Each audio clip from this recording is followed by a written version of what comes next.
जी दिख रही है मैं। हाँ। तो यहाँ का जो दिख रही है। मुख्य उद्देश्य रहा हुआ आज है। हम लोग की अभी सेकंड क्लास नहीं है। जी जी जी। कोई नहीं, मुझे बस ये आपका पूर्ण करना है आज हम किस प्रकार की शैलियाँ। मेरा हाँ, सेकंड नहीं, क्लास मैं है। बता रही हूँ सेकंड क्लास नहीं है तो आप ले सकते हैं।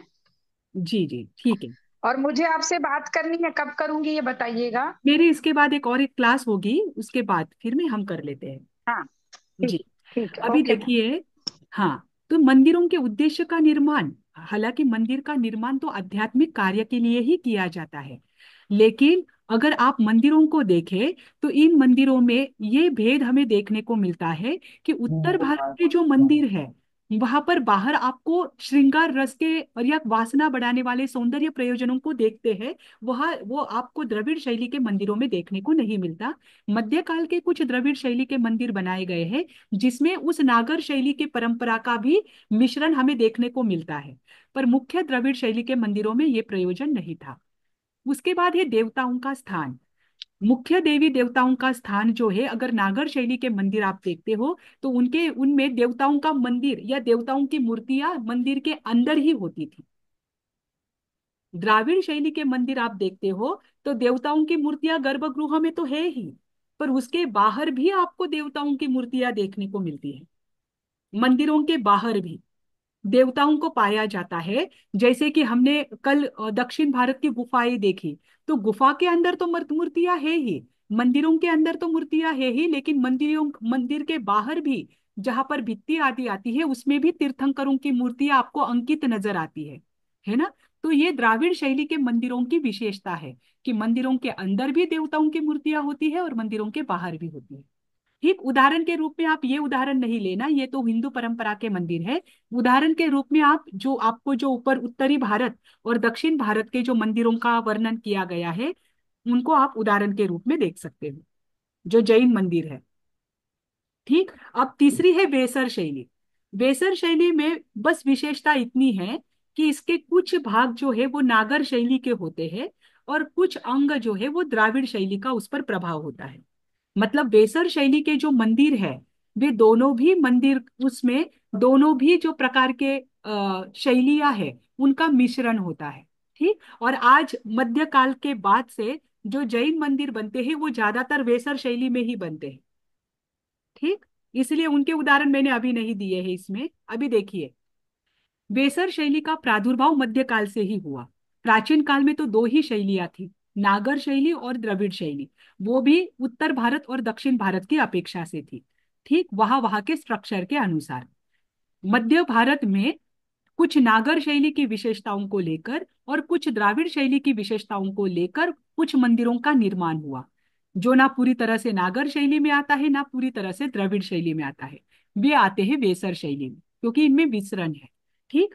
अगर आप देखो तो दक्खन क्षेत्र है, जो दक्खन का पठार है, वहां पर चालुक्य चालुक्य और राष्ट्रकूट राष्ट्रकूट और दक्षिण भारत में होयसल राजा, इनके राजवंश में जो मंदिरों का निर्माण हुआ वे सारे मंदिर वेसर शैली में बनाए गए हैं। क्योंकि कल्याणी के जो चालुक्य थे उनका उत्तर भारत पर भी साम्राज्य था। ठीक। और उनका दक्षिण भारत में भी कुछ कुछ एरिया में साम्राज्य था। होयसलों का भी उत्तर भारत के कुछ कुछ भागों पर साम्राज्य था, उनका राजवंश वहां भी था और दक्षिण भारत में भी था। तो उनमें उनमें जो दोनों भी ये परंपराएं रही राजवंश की, इन्होंने दोनों मूर्तियों की दोनों मंदिरों की शैलियों को देखा और इनकी इन्होंने जिस जिस भी मंदिर का निर्माण किया उन्होंने क्या किया, इन दोनों शैलियों के मंदिरों में जो विशेषताएं हैं उनके आधार पर नए मंदिरों का निर्माण किया। ठीक। इसीलिए जो वेसर शैली के मंदिर पाए जाते हैं ये मध्यकाल के बाद के ही पाए जाते हैं। ठीक। वेसर शैली की जो मुख्यता है, इनमें अर्धचंद्राकार आकृति आपको दिखने को मिलती है। अर्धचंद्राकार आकृति यानी जो बौद्ध चैत्य है, अगर आपने बौद्ध दर्शन के स्तूप आदि देखे हो, जो अर्ध घुमटाकार वहां पर स्तूप बनाया जाता है, तो वेसर शैली के जो कुछ मंदिर है उनमें आपको अर्धचंद्राकार आकृति के ऊपर का स्तूप नजर आएगा। ये वेसर शैली है। ठीक। देखिए, इसमें भी विमान होते हैं, जैसे कि द्रविड़ शैली में विमान होते हैं वैसे ही इसमें भी विमान होते हैं। बस द्रविड़ शैली की अपेक्षा वेसर शैली के विमान जो है वो ऊंचाई में थोड़े कम होते हैं। है ना। द्रविड़ शैली के विमान जो है उनके स्ट्रक्चर स्ट्रक्चर बहुत ऊपर तक होते हैं। नीचे का गर्भगृह इतना बड़ा नहीं होता है जितना द्रविड़ शैली में विमान बड़ा होता है। ऊपर का स्ट्रक्चर बड़ा होता है। वेसर शैली में वैसा नहीं होता। वेसर शैली में द्रविड़ शैली के समान विमान तो होते हैं, लेकिन उसकी ऊंचाई थोड़ी कम होती है ना। यहाँ पर दिया है पड़क्कल का मंदिर। पड़क्कल का जो मंदिर है वो वेसर शैली का उत्कृष्ट नमूना है। देखो, भारत एक समृद्ध संस्कृति और विरासत और विविधताओं वाला देश है। और यहाँ की जो विविधता है वो हमारे मंदिरों के वास्तुकला में भी हमें देखने को मिलती है ना। इन मंदिरों की विरासत की शुरुआत, मंदिरों की शुरुआत अगर हम प्राचीन प्रमाण देखने को जाए तो सिंधु घाटी सभ्यता से हमें मिलते हैं। क्योंकि सिंधु घाटी सभ्यता और हड़प्पन संस्कृति, यहाँ पर जो प्रमाण मिले हैं अभी तक के लिए वे ही सबसे प्राचीन माने जाते हैं। ठीक।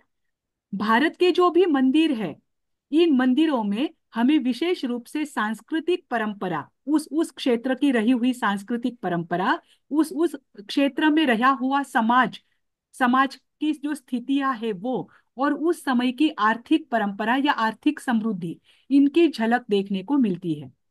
ठीक। वही झलक मध्यकाल में जो वेसर शैली के मंदिर है उनमें भी आपको देखने को मिलेगी। अब वेसर शैली के मंदिरों का निर्माण ज्यादातर कहाँ पाया जाता है, तो कृष्णा नदी और विंध्याचल पर्वतों में पाया जाता है। दक्खन पठार में भी ये देखने को मिलता है। यहाँ पर मंदिरों के विमानों की ऊंचाई छोटी होती है। इसमें आपको अर्धवृत्ताकार स्तूप देखने को मिलता है। और इसमें सूक्ष्म आकृतियां जो है, नक्काशी आदि, इसका प्रमाण ज्यादा देखने को मिलता है। ठीक।